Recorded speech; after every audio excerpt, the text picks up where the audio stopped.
Special feature of our constitution, special feature of our constitution. ठीक है, तो मैंने बताया था कि इस पार्ट के अंतर्गत कुछ स्पेशल फीचर जो है वो हम लोग जो कॉमन है ऐसे देखेंगे, और इसके अलावा फिर जो है प्रियम्बल भी एक प्रकार जो है वो हम लोग special feature of our constitution के अंतर्गत ही पढ़ेंगे, है ना, यहाँ पर ही पढ़ेंगे, फिर इसके बाद सीधे पार्ट वाइज शुरू कर देंगे, है ना।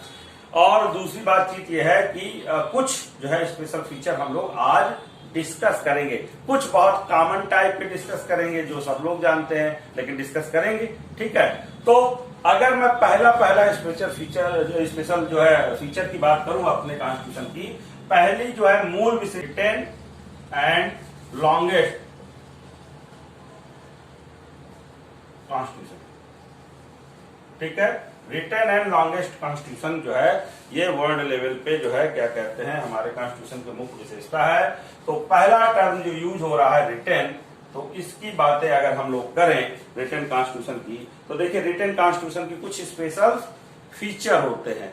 दो प्रकार के कॉन्स्टिट्यूशन हम इसके आधार पर क्लासिफाई कर सकते हैं, रिटेन और अनरिटेन। तो कहीं पर जो है अनरिटेन से जो है इसका डिफरेंस होता होगा, और बहुत सारे लोग जो है ये समझते हैं कि अनरिटेन माने जो है लिखा हुआ नहीं। तो यहाँ कॉन्स्टिट्यूशन के संदर्भ में ये बात सही नहीं है, अनरिटेन भी कहीं ना कहीं लिखा होता है। ऐसे कैसे होगा, हमेशा ओरल थोड़ी ना रहा आएगा। तो अनरिटेन जो है, जैसे मैं एग्जाम्पल सेट करूं तो ब्रिटेन का जो कॉन्स्टिट्यूशन है ना, एग्जाम्पल सेट करता हूं, क्या अंतर रहेगा। ब्रिटेन का जो कॉन्स्टिट्यूशन है वो अनरिटेन है, और जो आपका यूएसए का कॉन्स्टिट्यूशन है, अभी हम इंडिया की बात करें तो ये रिटेन। और इसी में एक फैक्ट जुड़ जाता है, वर्ल्ड फर्स्ट रिटेन कॉन्स्टिट्यूशन भी आप कह सकते हैं किसको, यूएसए के कॉन्स्टिट्यूशन को। ठीक है, तो एक फैक्ट भी जुड़ जाता है। तो बात मैं यहां पर ये समझाने की कोशिश कर रहा था कि देखिए ये भी लिखा हुआ है और ये तो लिखा ही हुआ है ना। अनरिटेन का मतलब ये नहीं है कि लिखा हुआ नहीं है।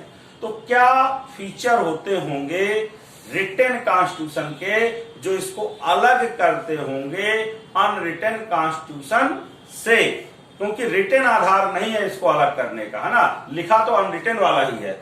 तो फिर कोई ना कोई बेस होते होंगे, कोई ना कोई आधार होते होंगे। तो मैं आधारों की बात करूं, बेस की बात करूं, है ना, बेस की अगर मैं बात करूं किस आधार पे जो है रिटेन को अनरिटेन से अलग किया गया है, अगर मैं बेस की बात करूं तो मैं बेस आपको बता दूं, अनरिटेन और रिटेन।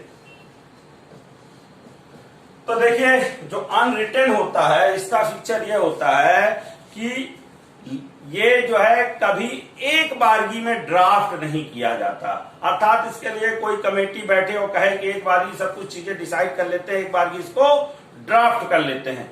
तो ये वन टाइम ड्राफ्टेड नहीं होता।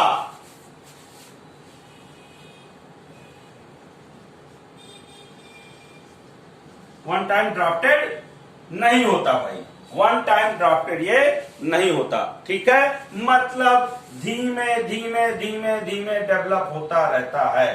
ठीक, और फिर एक समय के बाद ये जो है हमको रिटन फॉर्म में एक जो है दिख जाता है। ठीक, इसको पहले से ही बहुत सोच समझ के नहीं बनाया जाता है, आप ऐसा भी कह सकते हैं। ठीक है, अनरिटन को, रिटन जो होता है ये ड्राफ्टेड होता है, ये ड्राफ्टेड होता है। इसके लिए कोई ना कोई कमेटी बनाई जाती है, और जैसे अगर हम एग्जांपल दें तो हमारे यहाँ कॉन्स्टिट्यूएंट असेंबली बनाई गई थी, इसको ड्राफ्ट करने के लिए एक ड्राफ्ट कमेटी बनाई गई थी। तो अनरिटेन में ऐसा कुछ नहीं हुआ, ब्रिटेन के साथ ऐसा कुछ नहीं हुआ कि कोई कॉन्स्टिट्यूएंट असेंबली बनाई गई हो शुरू में और कोई ड्राफ्ट कमेटी बनाई हो। ये धीरे धीरे धीरे डेवलप होता गया, और ये बहुत सारे रीजन्स के थ्रू जो है मिल करके, है ना, कि भाई वहां के पार्लियामेंट ने कोई एक्ट पारित किया, वहां के राजा ने कोई चार्टर जो है जारी किया, वहां पे बहुत सारे जो है क्या कहते हैं पार्लियामेंट्री जो है क्या कहते हैं एक प्रकार से प्रोसीडिंग थी, एक प्रकार से ट्रेडिशंस इन्वॉल्व है ना, रूढ़ियां इन्वॉल्व है, जो है जुडिशियल जो है जजमेंट इन्वॉल्व है। तो बहुत सारी चीजों का इन्वॉल्वमेंट होते होते ये धीमे धीमे विकसित हो गया ब्रिटेन वाला अनरिटेन वाला। लेकिन जो रिटन कॉन्स्टिट्यूशन है ये ड्राफ्टेड होता है, दैट्स वाई, जैसे कि हम कहें इंडिया का एग्जांपल लें, यहाँ ड्राफ्ट कमेटी बनाई गई थी, किसके हेड जो है ड्राफ्ट कमेटी बनाई गई थी, डॉक्टर भीमराव अंबेडकर के 7 मेंबर ड्राफ्ट कमेटी थी। तो इसी से आप एक आइडिया लगा लीजिए, एक बड़ा जो अंतर है रिटन और अनरिटन का, तो हम यहीं पर स्टैब्लिश कर लेते हैं कि मेन चीज है कि ये ड्राफ्टेड नहीं होता वन टाइम में, और ये ड्राफ्टेड होता है। सेकेंड काम क्या करना होता है, it is not enacted. Enacted को क्या कहते हैं, अधिनियमित।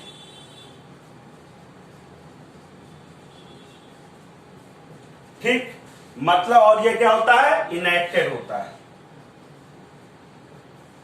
रिटेन क्या होता है, इनेक्टेड होता है। इनेक्टेड मीन्स ये क्या होता है, अधिनियमित होता है। अब मैं इस टर्म को अगर एक्सप्लेन करूं, इनेक्टेड टर्म आप लोग जान लीजिए, अब भी हम लोग वही अगर पार्लियामेंट्री प्रोसीडिंग में इनेक्टेड वर्ड यूज करते हैं, ठीक है।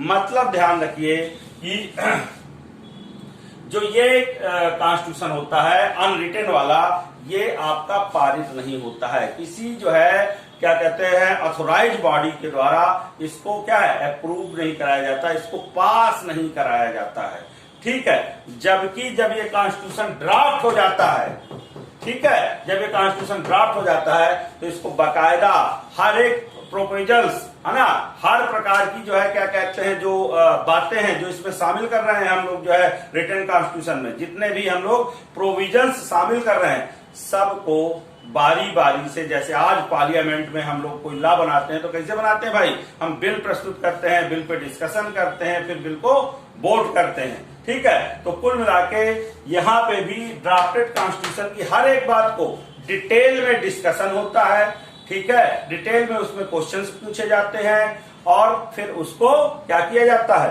बाय वोट पास किया जाता है। बाय वोट क्या किया जाता है, पास किया जाता है, ये बात ध्यान में रखिए, बाय वोट पास किया जाता है, ठीक। तो मैं ये समझाने का प्रयास कर रहा था कि ये बेसिक फीचर है। जैसे मैं अगर एग्जांपल दूं तो हमारे कॉन्स्टिट्यूएंट असेंबली जो है बहुत दिनों तक काम की, जब तक हमारी जब कॉन्स्टिट्यूशन बन गया इसके बाद भी काम करती रही है ना, अंतरिम जो है पार्लियामेंट के तौर पे। तो कुल मिला के कॉन्स्टिट्यूएंट असेंबली बहुत दिन चली। हमारा संविधान कितने दिनों में बन के तैयार हुआ भाई, पास हुआ, इनेक्ट हुआ, बन करके इनेक्ट हुआ, enactment is the last procedure. तो कितने दिनों में जो है हो करके पास हुआ, कब उसको समय मिला, 2 साल है ना, 2 ईयर, कितने 2 ईयर और कितने भाई, जल्दी बताओ,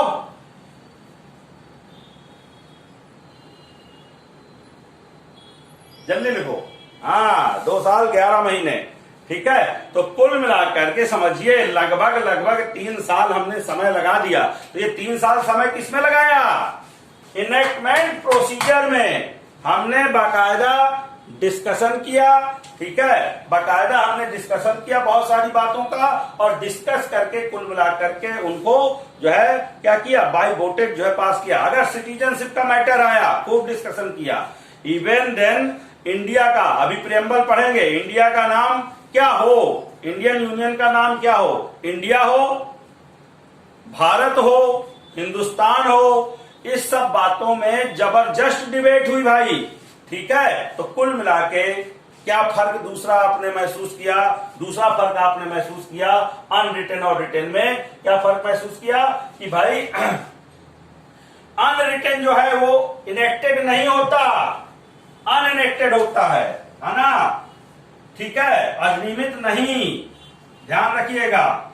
और ये क्या होता है, इनेक्टेड होता है, ठीक। तो ये एक फर्क हम लोगों ने आराम से समझा, ठीक है भाई। चलिए, और फिर क्या फीचर होता है, तो जाहिर सी बात है यहीं से शुरू हो गया था। अगर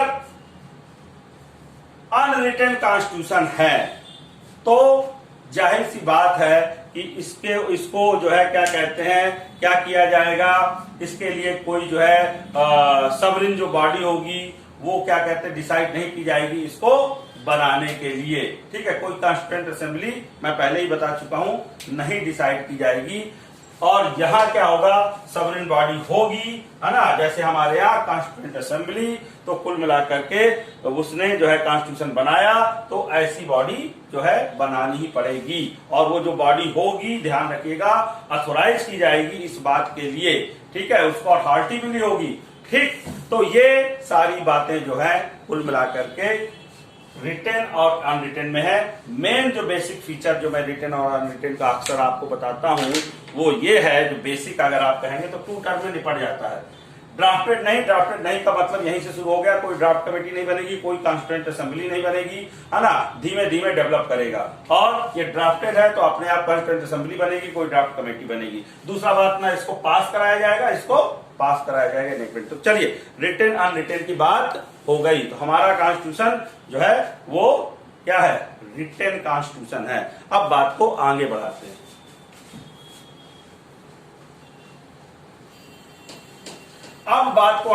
हैं। तो आप लोग देख रहे हो कि जो है हमारा जो कॉन्स्टिट्यूशन है वर्ल्ड, ये इस पे तो काफी सारे फीचर्स हो जाते हैं। वर्ल्ड लॉन्गेस्ट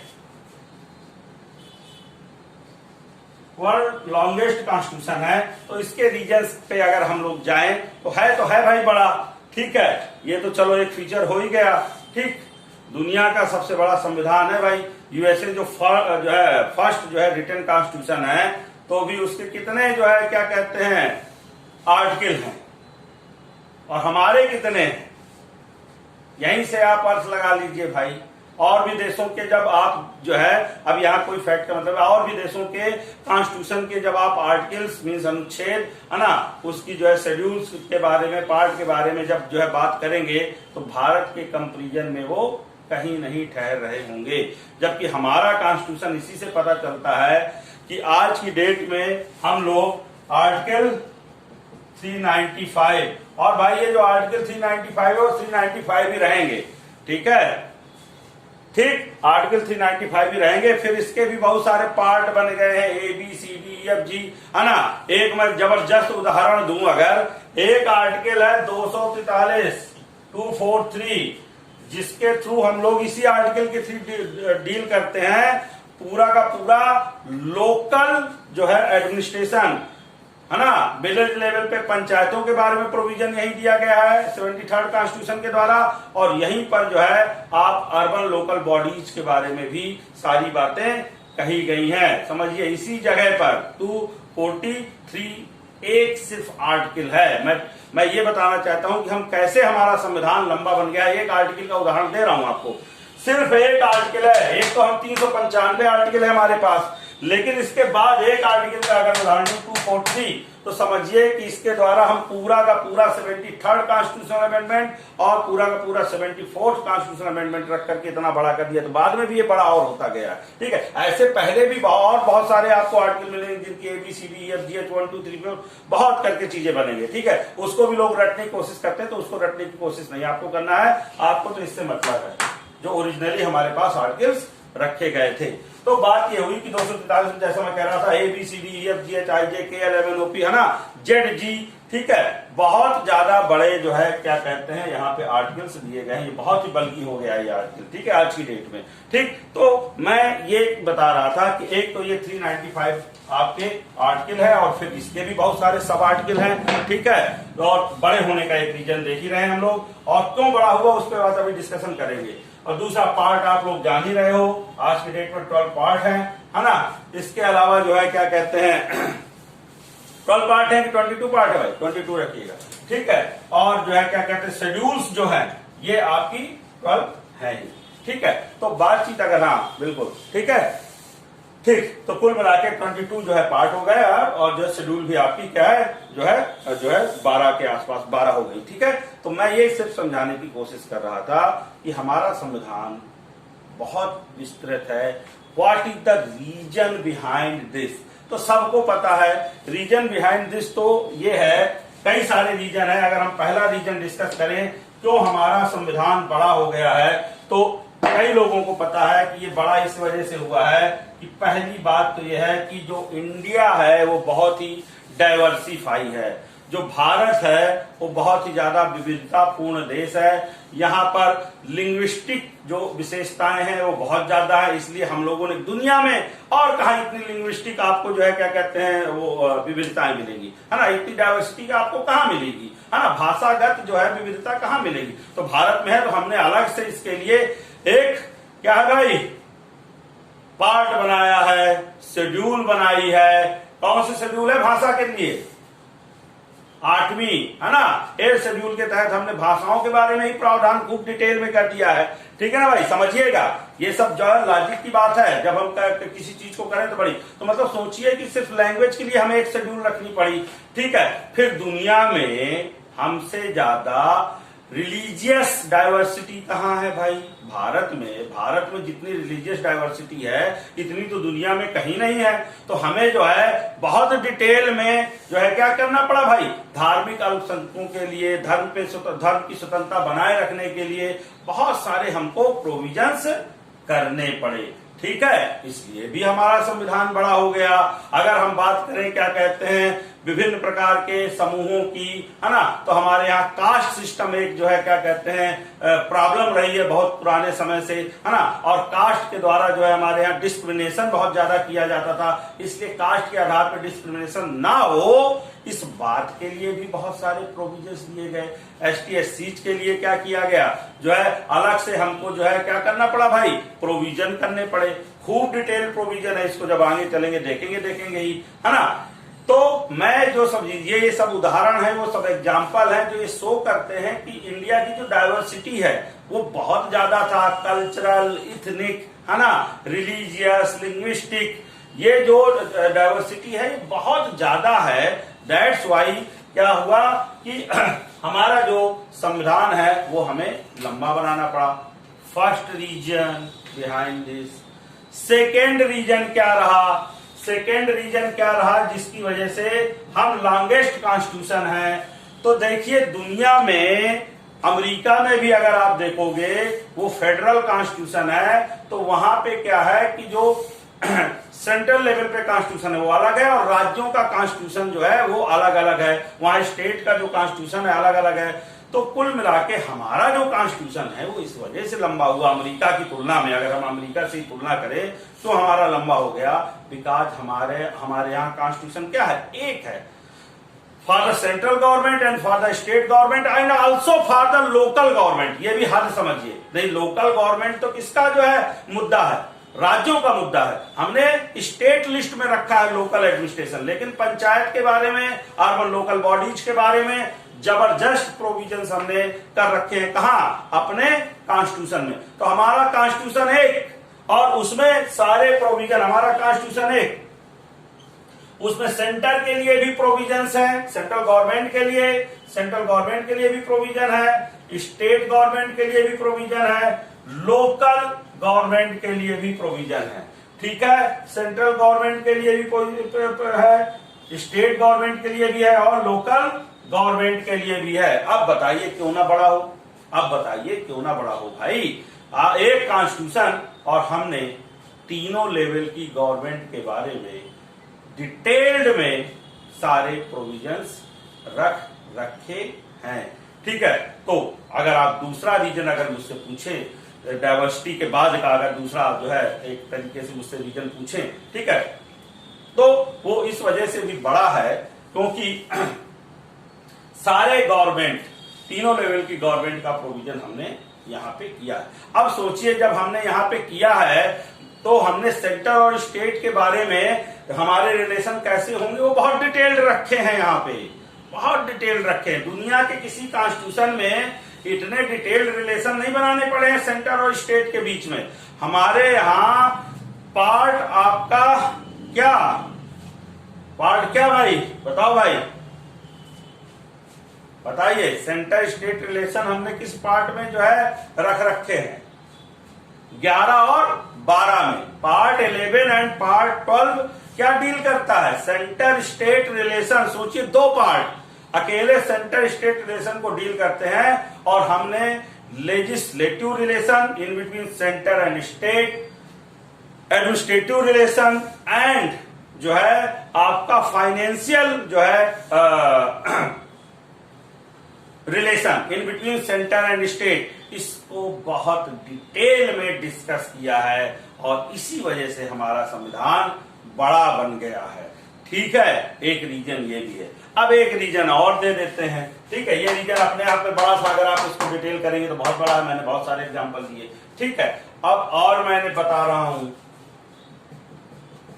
तीसरा रीजन क्यों हमारा कॉन्स्टिट्यूशन बड़ा बन गया, ठीक है, वर्ल्ड लॉन्गेस्ट कॉन्स्टिट्यूशन बन गया। लॉन्गेस्ट जो है जो बात है एक हद तक ठीक भी है। अब इसके बारे में डिबेट है कि इतना लॉन्ग क्यों रखा, लोगों को समराइज करने में दिक्कत होती है ना, बहुत ही एक प्रकार से अपने आप ही कोई चीज लॉन्ग हो जाती है तो क्या हो जाती है, कॉम्प्लेक्स हो जाती है। तो इसको लेकर के बड़ा जो है डिबेट है, ठीक है। जो इसके पक्ष वाले लोग हैं कि लॉन्ग हो गया, तो ये कह रहे हैं कि भाई हमारी इतनी विविधता थी, हमें हर बात जो है बहुत ही स्पष्ट करनी थी, ठीक है, तो हमारे यहाँ बहुत डिस्क्रिमिनेशन था, तो इस वजह से सबके लिए अलग अलग बहुत प्रोविजन हमको स्पष्ट तौर पे करने पड़े, इसलिए हमारा संविधान बड़ा हो गया, है ना। जो इसके विपक्ष वाले वो कहते हैं कि भाई नहीं, ऐसे आपसे भी ज्यादा बड़े देश हैं और ऐसी कोई समस्या नहीं, आप इतना बड़ा ना रखते, बाद में जो है स्टेट वाला कम से कम कॉन्स्टिट्यूशन ज्यादा डिटेल कर देते, क्योंकि स्टेट को ही तो अपने नागरिकों के साथ जो है निवासियों के साथ डील करना है मेनली, ठीक है। तो आप स्टेट लेवल पे कर लेते, आप कंट्रोलिंग वाला रखते, तो सबके अपने अपने मत होते हैं, ठीक है। अब मेरा अपना मानना है कि तीसरा क्यों बड़ा हो गया, जो रीजन दिया जाता है कि तीसरा इस वजह से बड़ा हो गया क्योंकि 1935 का जो इंडियन काउंसिल एक्ट था, ये बहुत ही डिटेल्ड डॉक्यूमेंट था ब्रिटिश गवर्नमेंट के द्वारा, ठीक है, कि यहाँ का एडमिनिस्ट्रेशन कैसे चलाया जाएगा, बहुत डिटेल था। और बहुत सारी बातें, चूंकि 1935 से लेकर के जब तक हमारा संविधान है ना इम्प्लीमेंट नहीं हो गया, इनफोर्स नहीं हो गया, लागू नहीं हो गया, तब तक हमने जो अपना पूरा का पूरा एडमिनिस्ट्रेटिव सिस्टम है, अपना पूरा का पूरा जो लेजिस्लेटिव सिस्टम है, जो पूरा का पूरा जुडिशियल सिस्टम है, वो पूरा का पूरा हम लोगों ने किसके थ्रू गवर्न किया, किस एक्ट के थ्रू गवर्न किया, 1935 के एक्ट के थ्रू गवर्न किया। और चूंकि हम लोग हैबिचुअल हो गए थे, इस वजह से हमने 1935 के एक्ट की बहुत सारी बातें क्या की, अपने कॉन्स्टिट्यूशन में एज इट रख ली, और इस रीजन के कारण जो है हमारा संविधान लंबा हो गया। हमने रखने का कारण क्या था, हम चाहते तो ना रखते 1935 पर, नई चीजें रखते, छोटा करते, लेकिन भाई एक चीज ये होती है कि किसी एक्ट के थ्रू हम काम करने के क्या हो चुके हैं, हैबिचुअल हो चुके हैं, तो अब उसको ऐसे रिमूव करना, उसकी बातों को हटाना इतना आसान नहीं होता। जब जिस चीज की हैबिट पड़ जाती है ना, तो ऐसे नहीं हटाया जाता है, ठीक है। अब जैसे मैं आपको एक एग्जांपल दूं कि जो प्रेजेंट गवर्नमेंट है उसने रीडिंग कराई, और हमारे यहाँ जो कुल मिलाकर के विधि आयोग होता है ना, लॉ कमीशन होता है, वो रिव्यू करता रहता है डिफरेंट टाइप के लॉज का, कि कौन अब रिलीवेंट है और कौन अब रिलीवेंट नहीं है। तो ध्यान रखिए कि वो बहुत सारी पर जो है अब देखा गया कि बहुत सारे ऐसे लॉज हैं जिनकी आज की डेट में जरूरत नहीं है, लेकिन शुरू में तो उनकी हैबिट पड़ चुकी थी, इसलिए हमने रख लिया भाई। जैसे मैं कहूं कि अंग्रेजों के जमाने की आज भी बहुत सारी बातें लागू हैं, हमारा सेक्रेटरिएट सिस्टम वैसे ही चलता है, हमारा पुलिस सिस्टम वैसे ही चलता है, और इवन देन हमारा जुडिशियल सिस्टम वैसे क्या वैसा ही काम करता है। तो हम उन बातों को इग्नोर नहीं कर सकते थे, और ये सब बातें बहुत डिटेल में थी, उनको हमने अडॉप्ट किया। दैट्स वाई हमारा संविधान लंबा हो गया 1935 के एक्ट को शामिल करने के कारण, और वो लंबा होना ही था। और चौथा रीजन अगर मुझसे आप पूछना चाहें, तो चौथा रीजन अगर मैं बताऊं आपको, तो चौथा रीजन ये है कि चूंकि हम लोग कॉन्स्टिट्यूशन बना ही रहे थे, हमारे पास एक समय था, ड्राफ्ट कमेटी बनाई गई थी, तो कहा गया कि भैया एक जो है देखिए प्रेरणा होती है कि अब अगर कुछ चीज बना ही रहे हैं तो सबसे अच्छी बना के दिखाएंगे, ठीक है। ये अपने आप के अंदर जो है एक जो है प्रेरणा काम करती है, ठीक है, मोटिवेशन लेवल काम करता है। हम लोग नए आजाद हो रहे थे, तो हम लोगों ने कहा कि भाई अब हम, और बहुत दिनों की गुलामी के बाद आजाद हो रहे थे, है ना, बहुत दिनों तक हम लोग गुलाम रहे थे एक तरीके से, है ना, अपना डिसीजन स्वयं नहीं ले सकते थे, हम लोग सवरिन नहीं थे, ठीक है। तो जब हम सवरिन होने जा रहे थे, संप्रभु होने जा रहे थे, तो कुल मिलाकर के एक सोच ये रही कि दुनिया में जो कुछ भी बेस्ट है, दुनिया के कॉन्स्टिट्यूशन में जो कुछ भी सब कुछ अच्छा है, वो सब कुछ हम क्या करें, शामिल कर लें। इस चक्कर में भी बहुत सारी बातें दुनिया के संविधान की हम लोगों ने अध्ययन की, और उनको भी इंक्लूड किया गया। वो भी एक रीजन है जिसकी वजह से लंबा हमारा संविधान हुआ, ठीक है। सो मैं अगर कहूं कि पहला जो पॉइंट है वो हम लोगों ने डिस्कस कर लिया कि आखिरकार ये हमारा जो संविधान है तो रिटन है और लॉन्गेस्ट है, तो रिटन कॉन्स्टिट्यूशन की क्या विशेषताएं होंगी, और लॉन्गेस्ट हुआ तो what is the reason, practical reason है ना, रीजन बहुत सारे दिए जाते हैं, what are the practical reason जिसकी वजह से हमारा कॉन्स्टिट्यूशन बड़ा बन गया। अगर